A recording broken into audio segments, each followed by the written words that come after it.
Like, no one prepares to die. Katie Morton knows all too well about what AIDS victims and their families deal with from day to day. She's a case manager with AIDS Delaware, a not-for-profit organization that helps people living with HIV or AIDS.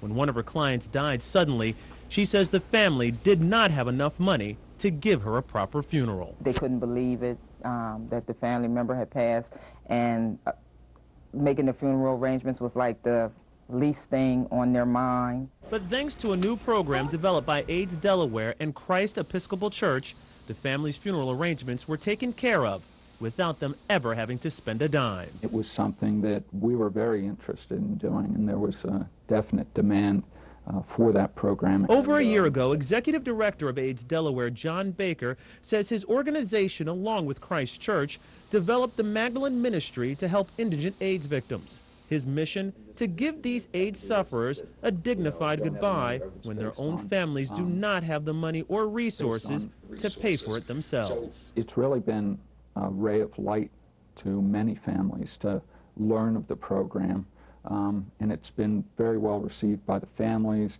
by churches, funeral homes that started their involvement. To offer hospitality to people who are suffering is pretty much what the ministry is all about. And in that, we hope that some kind of healing and reconciliation will take place. Reverend Mary Duvall of Christ Church helped spearhead the effort to start the ministry in Delaware.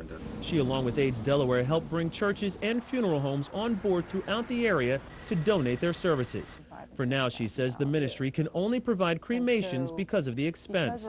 But when they're able to raise more money, Mary hopes this ministry will soon be able to provide a full burial service so that this program can be an even greater ray of hope than it already is right now. I can't tell you how many times we've heard that this ministry has really been there for people during a time of crisis and suffering and really helped them to move on with their life because somebody was able to provide a dignified service and burial for a family in need.